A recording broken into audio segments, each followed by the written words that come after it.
So we have with us today, we have Lee Scott, we've got Dallas Duco, we've got Alcina Armstrong, and we've got Shawnee Rogers with us. So I'm super excited to have them on here. This is our dating panel. Now, the way that this is going to go a little bit is we're going to talk about what dating looks like for millennials. So, you know, if you're thinking about millennials, maybe Xennials and millennials, yeah, it's a whole bunch.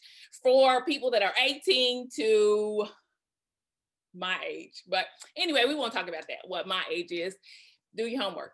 Anyway, so we're gonna talk about what that looks like. Now, I know I'm married, but I want to hear from single people. So we're going to get started, and I want to bring everybody on and say hello. So say hi, everybody. Okay, so what I'd like to do right now is for everybody to just take about a minute and a half and just introduce yourself. Tell us where you're from. Tell us where you live now. Tell us what you do, your background, whatever. We're going to start with you, Dallas. Can you get started for me? Yes, ma'am. And it's a privilege and honor to be on here. Much respect to you. But I'm Dallas Doku. Dallas Doku, and I play drums occasionally. I work at Rhema Bible Church, and yeah, man, and I teach, and also doing this side project called The Shed. So hit me up. Hey, Dallas, tell us a little bit about The Shed. Talk to us about that. So basically, it's a platform where people who usually don't, are usually misunderstood can kind of, explain why they are the way they are.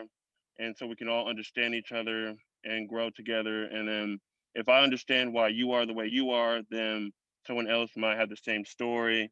And then we can continue to just grow from that. And it's all about bringing us together, seeing different perspectives, not letting other people control people who they don't know's narratives, which is a big thing and often cause division in the body of Christ. So that's mainly the mission behind it. And it's also to bring awareness that we are different people and it's okay to be different. So that's it. I love it. I love it. So check him out on Instagram. Lee, can you tell us a little bit about you? Talk to us about your background, where you're from. Well, thank you, Ms. Adrian, for having me on. My name is Lee Scott. I am from Jackson, Mississippi. I live here in Tulsa, Oklahoma. I am a master's student at Oral Roberts University. I'm getting my master's right now in leadership, and I work for TTCU Federal Credit Union here in the city. One thing that I also do outside of work is I have a podcast and blog called Leading with Lee, and I talk about life and leadership. And so one of the biggest things for me is talking to people about their purpose and talking to them about this idea that everybody has a capacity and level of leadership. No matter where you are, where you come from, you have a capacity and level of leadership, and you can make a difference in your world. And so that's a little bit about me. I'm super honored to be on this panel tonight and get an opportunity to share with you guys and just hear some perspective about dating that I really don't have. So I'm looking forward to it. That's so cool. So check Lee out on YouTube. So, all right, Alcina, can you tell us a little bit about you? Hi, my name is Alcina Armstrong, but I'm from Jackson, Mississippi, same place as Lee, except for he grew up on the south side. I'm from the north side. Most people call me Cena there. And then when I moved to Broken Arrow, people call me Cece. I work at Rhema Bible Church. I work at the daycare with my lovely 1-year-olds. I love my babies. I also volunteer in the music department. I volunteer with Rhema Regals with the 6 to 8-year-olds. We call them the treasures. And that's all I have to say right now. Oh, and also I am in School of Worship here at Rhema Bible Training College. And I'm also getting my bachelor's degree in Christian Studies at Grand Canyon University online. I am so excited. School of Worship. Surprise. I'm so excited. Okay, that's my high pitched voice. I'll bring it down. Okay, Shawnee, can you tell us a little bit about you? Hi, I'm Shawnee Rogers. I am from Indiana. I graduated from student ministries at Rhema, and I am so excited and honored to be here. I am a daycare teacher of 2.5-year-olds. Love the twos, take them any day. Been very blessed with the job that I have. That's cool. It sounds kind of like a little bit of a competition over here. No, I'm just teasing. Twos against the ones. I mean, I won't take any of them. Seriously. I mean, I'm so grateful to be out of that phase. Praise the Lord. Anyway, moving on. Shawnee, I think you've got like a nail thing that you do, like kind of a side business that you got going on right now, or something going on that I've seen. Yes, I help a friend of mine who does Color Street. It's 100% nail polish. It's like stickers that you put on your fingers and they last for 2 weeks and they actually don't destroy your nails. Nice.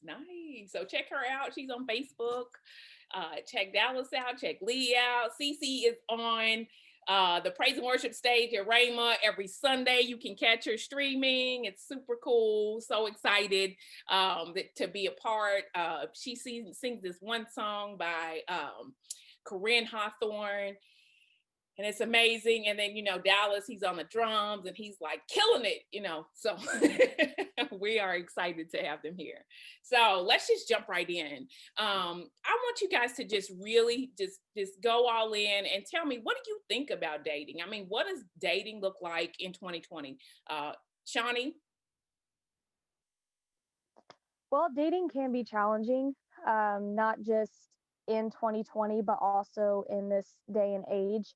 I personally date with a purpose. I don't want to really date multiple guys just to test out the waters. I want to be able to date for the purpose of marriage.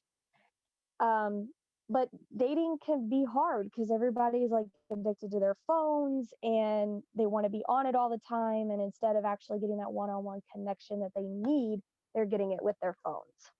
Oh, man. Ooh, it's heavy. Dallas, you want to jump in there?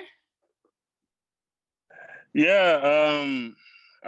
So the question is, what does dating look like to me in this day and age? 2020, yeah. So to me, at least, dating looks like a lot more just a clout thing than what the actual definition of dating. Like nowadays, people get in relationships so they can get IG likes, so they can, have somebody to Netflix and chill with. Oh no, I'm going in. I'm going in. So it's I think it's lost its not purpose, obviously, but lost its definition in a sense. But to me, it's like getting to know each other, learning, growing. Like if I'm dating you or if I'm getting to know you, it's obviously an investment. So I'm not just gonna grab what I know there and then run somewhere else. So I just feel like it's less intentional, but definitely, still you still grow from it. Anything you do, you grow from it. So I just feel like it's a lot of clout chasing nowadays. So that's just my 2 cents.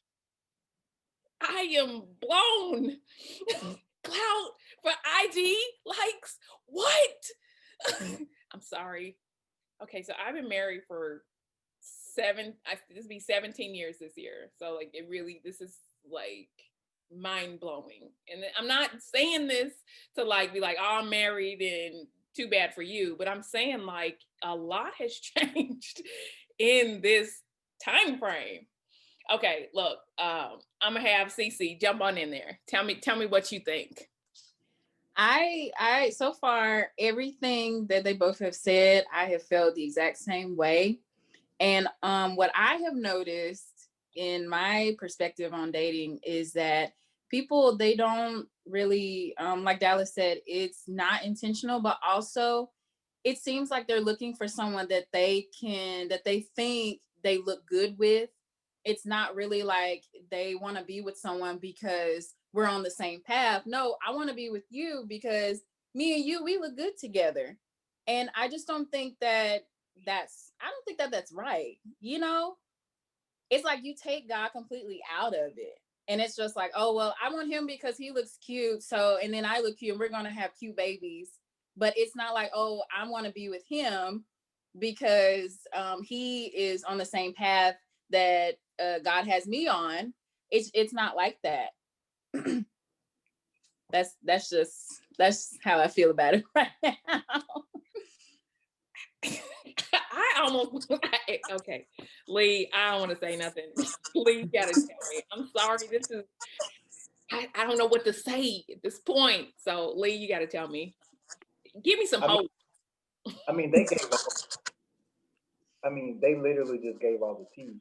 And the only thing I would add is I feel like there's extremes too. You have those people who are about the clout, who are just trying to get for the look.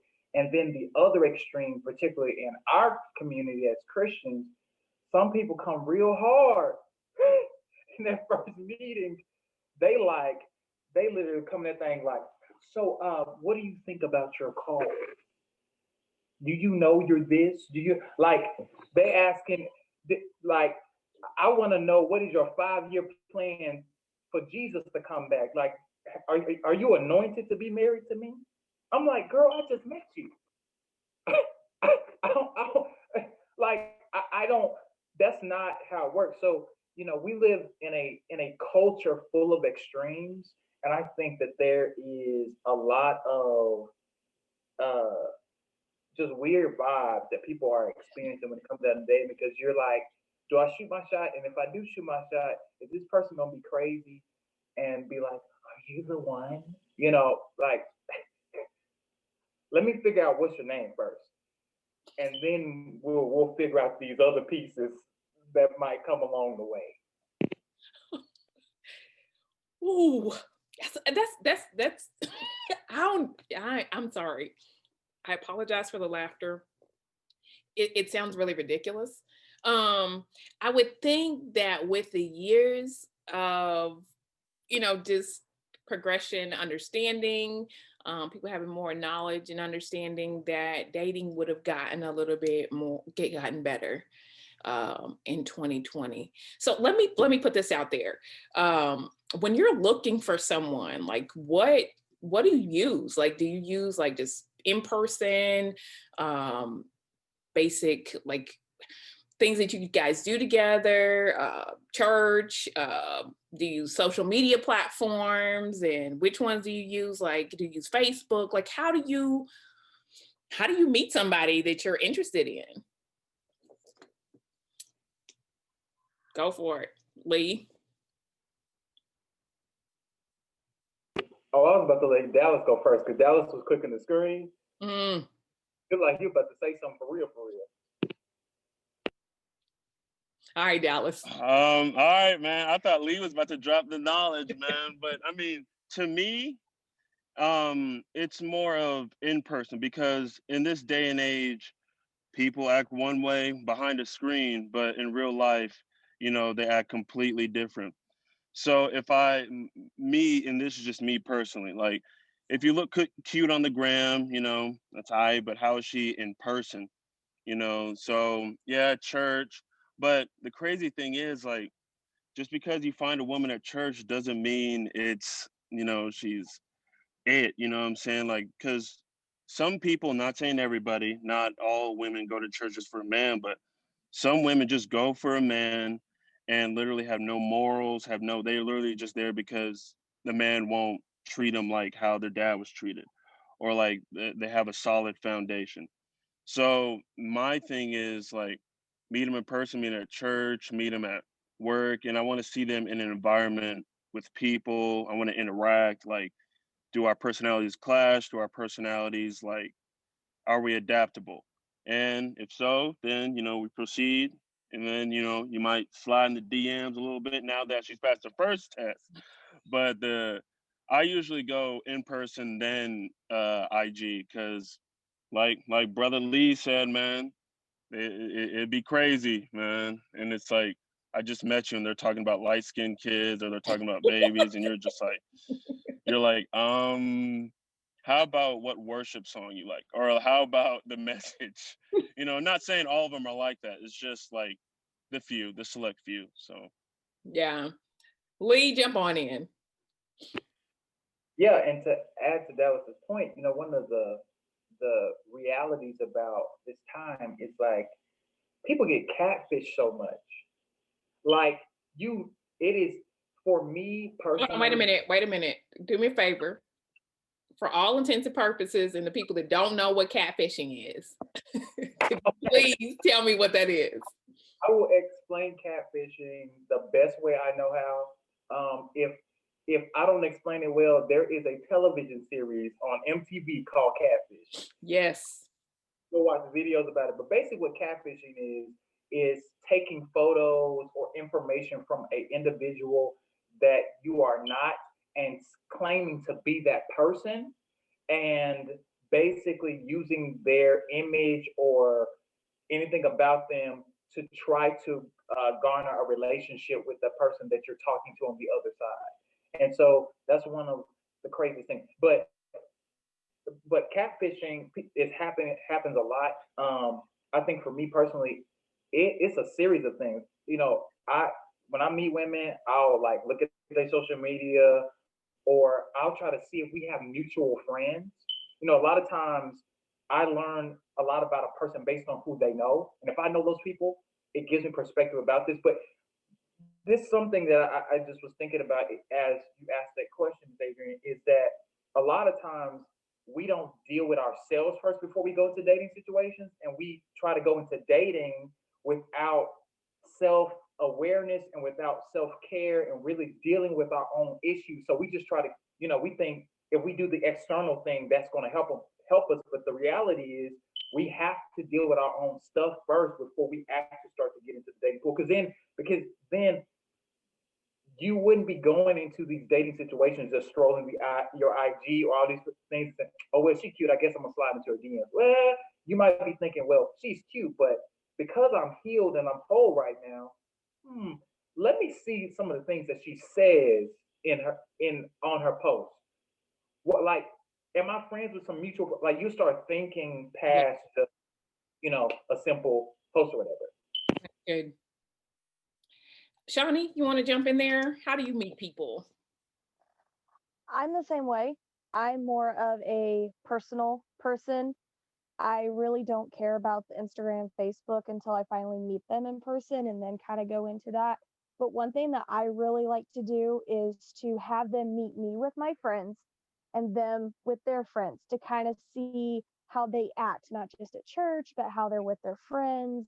And so then you can kind of see the personality of the person. And I also agree with Lee as far as, knowing yourself as a whole, because not going into a relationship thinking that your boyfriend into marriage is going to fulfill you. You're already fulfilled in Christ, and your identity is in him and him alone, not the one you're dating. Yeah, that's good. CC, come on in.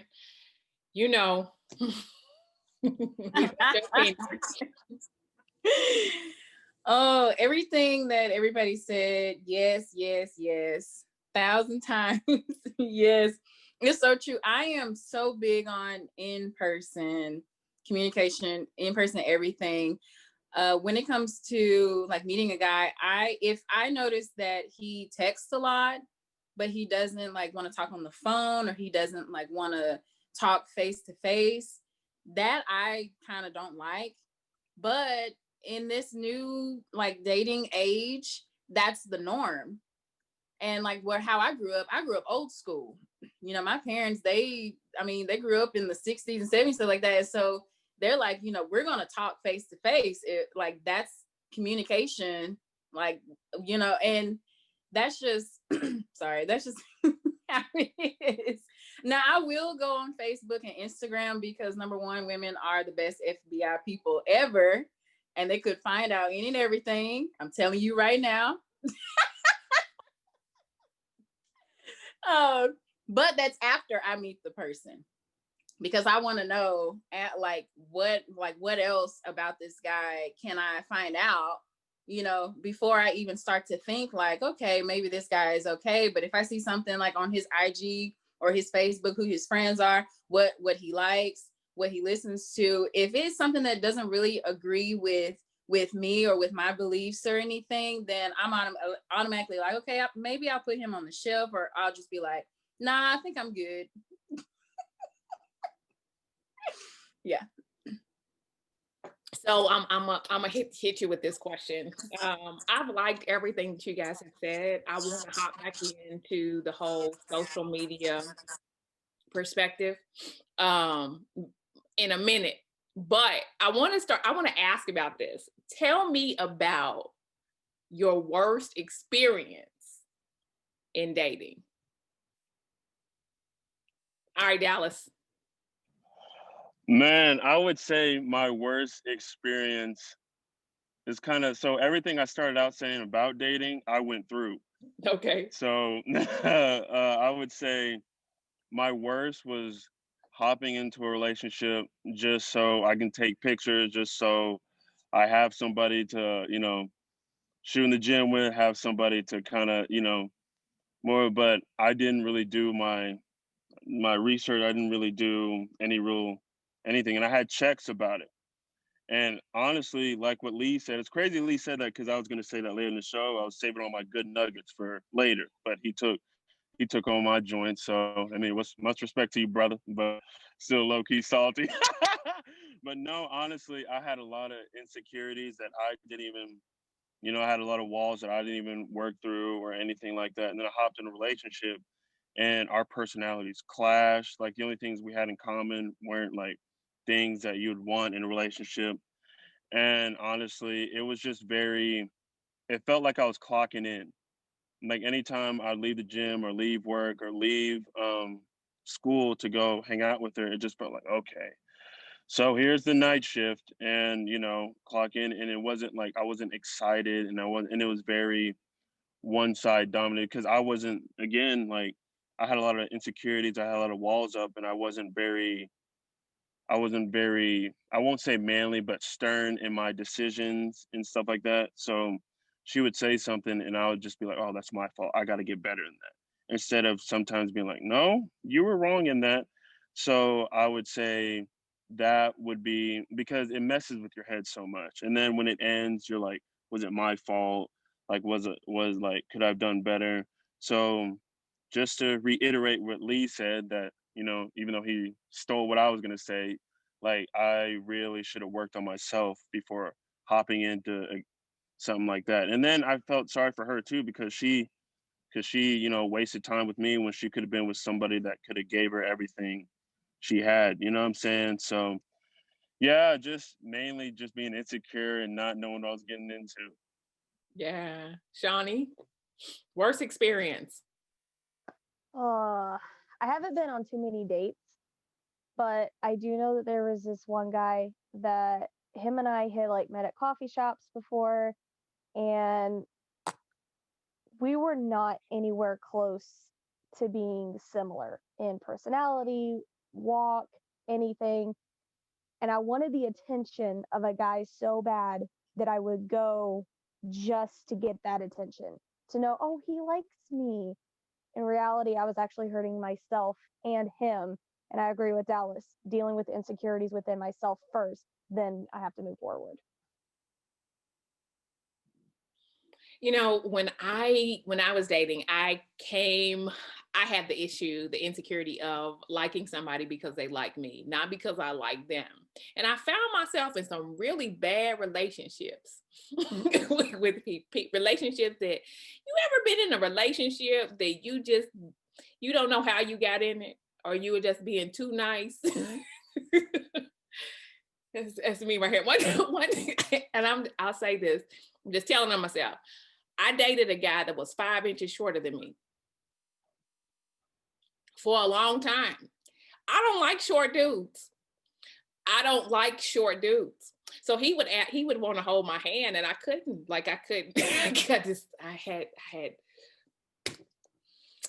could not do it. And Easter Sunday rolled around and he wanted to take a picture with me. Yeah. He had to stand on like 2 or 3 steps to be a little taller than me, right? So deal with that. I mean, like, I would encourage you to not do that. That would not, worst experience ever. All right, CC, jump in there. What's your worst experience? So I haven't had that many, I can count on my hand how many relationships I've been in, but I probably would say the worst was the last relationship I was in, and I was a senior in high school. Yes, I was a senior in high school, the last relationship I've ever been in. And there was one guy who transferred from a different high school. And we weren't together that long, but he said that him and his girlfriend from that school had broken up. But everybody at school knew that they didn't break up. So when I found out about it, because my sister actually saw him at the fair with his girlfriend, and she had met him and everything, and I had broke it off or whatever. And then come to find out, like months later, he posts on Instagram at that time, like, happy 1-year anniversary. And I'm like, you know what? That's okay. I actually have 2 experiences, but I'm just going to talk about that one. Yeah. Whoa, did your brothers or somebody go beat him up? Unfortunately, no. No, I didn't really say much about it. The one thing that I did was I cried to my dad, and I never really cried to my dad, but it was just one night I was in the car and I saw it because my cousin sent me the screenshot of it. And I was just like, Dad, I don't know what's wrong with me. Like, why, why would somebody do this to me, you know? So yeah. All right, Lee, come on, bring us home, man. Worst experience. Dudes can be trash, but we can be so trash. We can be so trash. I'm sorry I came for let me stay focused. Alcina, Thank you, brother. Taking after this about that. We both from Jackson. I know people. Anyways, to answer the question at hand, I think the relationship before the relationship I'm in now, and I've had several horrible experiences, but just the one that I was in before now, one of the things I experienced was a level of dishonesty. You know, one of the things I realized in dating for me is I'd rather somebody be just really frank and honest with me. And she wasn't. And, you know, I think she liked the idea of dating, but I don't think she was really ready for a relationship. And it also exposed, more than anything, exposed some stuff that I need to deal with. It actually pushed me towards therapy because one of the things that I started realizing was I was trying to figure out if I was valuable in the relationship because of who she was and because, you know, I had this encounter with this girl and she was really sweet to me and she was really nice to me. And I was like, oh, well, I must not be ugly then because I'm at least somebody see you, boy, you know. and she and just going through that whole experience, I realized that like, hey, actually you need to do a whole lot of work because there was a lot of emotional stuff that's happened. Like we talked for like 5 or 6 months. And like by month 2 or 3, I was like, are we gonna be in a relationship or no? And she would always make me feel really weird about me asking her, where is this going? And you know, it taught me a lot about how much I should value myself and how I should not allow somebody to have the power to determine my own value when they don't value me in those particular situations. And so that's one of the things that I learned in that whole situation. And it was horrible and it was very, very emotionally draining for me. Wow. Man, you know, time really flies, doesn't it? I hate this. We have to close out. We have another episode coming though. It's gonna come out. Just stay tuned, okay? Because we're gonna be on here again. All right. So before we close out, I want to ask you guys, okay, I want you to be real honest. Now, you've spoken from your perspective, okay? Females have spoken from female perspective, men have spoken from men perspective. If you had an opportunity, what would you say to the opposite sex about dating? Okay, we're gonna start with you, Cece. Of course, start with me. One thing that I would say is just be real. Like, if you don't like me, let me know. If you think things aren't going to work out, just let me know. Don't leave me on. Because I've had those issues with past people. And I'm like, if you tell me, I'm just going to be like, okay, that's fine. That's all I have to say. Dallas? I mean, kind of piggybacking off of Cece, that, and then I would say don't rush the process. Don't compare to other people. Don't compare to Mike Todd, or don't compare to all these other people that you look up to. I would say walk your path. If it doesn't work out, it doesn't work out. But also don't force the issue. But also, just really, stay the path. And I would honestly say, because everybody's different. Everyone is different. The way they go through things are different. The way they process things are different. Think is different. So just because somebody didn't react the way you read in a book doesn't mean you're in a bad relationship, or doesn't mean he's terrible. You know what I'm saying? So yeah, man, just, obviously be led, but also trust the process. And if it doesn't work out, that's okay. It's not always your fault. But at the same time, know that you don't put everything you have into a person, because if you do that, you're putting your value into imperfection. So yeah, that's what I would say. Shawnee? I would definitely say be open and honest. Don't, like they said, don't rush it, but don't play with my heart. If it's not going to work, tell me. Don't play with me because I don't like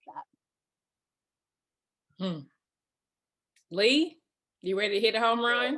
What I would tell women about men is men are a lot more simple than you think when it comes down to dating and relationships. If we want to pursue you, we will pursue you. If we don't want to pursue you, we will not pursue you. So if, like, don't overthink what you think we might be doing in the situation. We tend to show our hand. You all are a lot more elusive and a lot more reserved and a lot more calculated with your decisions. But if we've already made our mind up that I got her, I got her. It happened in my relationship. I literally, when I made the decision that I was going to pursue my girlfriend, whether she wanted to happen or not, I already made my mind up. And that's just the thing about us. A lot of times we're pretty honest. If we're being dishonest, obviously something is wrong with us. And you need to be like, yeah. Oh my gosh, this has been awesome. It's been eye-opening. To some degree, it's been kind of disheartening. But we are going to come back because I believe that there is light at the end of this tunnel. So we're going to come back. Stay tuned, and we'll see you then. Bye.